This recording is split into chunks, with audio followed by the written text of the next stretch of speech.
Добар ден на сите. Моето име е Тина Димитриевска, ученичка сум во 3-та година во средното училиште на град Скопје, Владо Тасевски, и во оваа лекција ќе го објаснам поимот и организацијата на достава на поштенски пратки.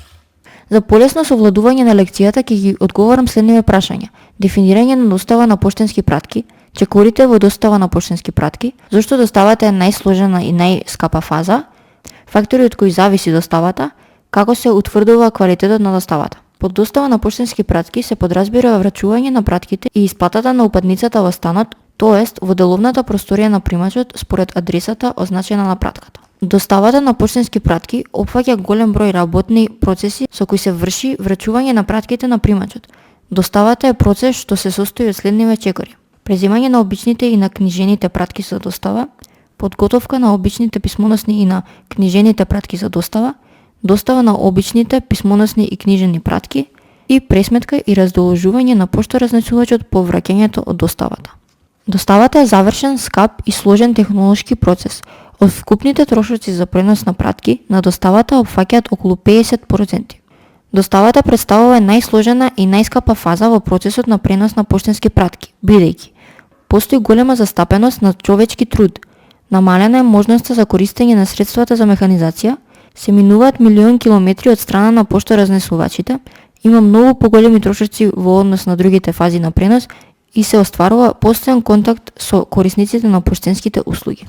На овој слайд се прикажани најновите начини на достава на поштенски пратки преку поставување на пакетомати во високо фреквентни локации. На овој начин примачот може сам да дојде до пакетоматот и да ја преземе својата пратка врз основа на добиениот код како SMS порака на својот мобилен телефон.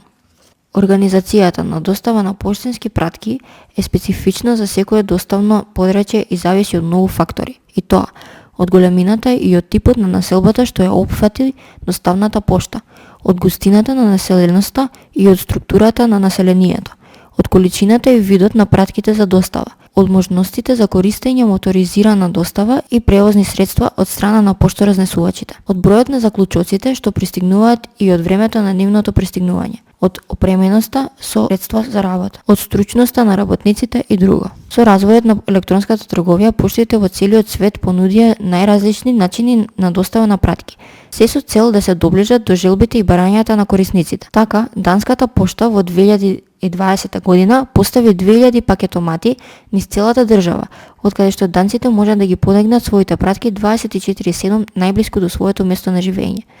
Норвешката пошта на корисниците им ја понуди услугата MyPack, односно достава до 4450 сервиски точки во северните земји Норвешка, Шведска, Данска, Финска и Исланд, со која примачот има можност да ја следи пратката во текот на превозот, а потоа добива и порака на својот мобилен телефон кога е пристигната. Квалитетот на доставата на поштенските пратки се утврдува според должината на времето од часот на пристигнувањето на заклучокот до часот на излегувањето на пошторазнесувачот на достава и времето поминато од пристигнување на заклучокот до врачувањето на пратките на целото доставно подрачје. Со ова се постигнува основната задача на организацијата на доставата на поштенските пратки, а тоа е пристигнатите пратки да им се врачат на примачите во колку што е можно пократок рок од пристигнувањето до одредишната пошта. Се надевам дека во оваа аудио-видео лекција ви помогнав со објаснувањето на начинот на организација на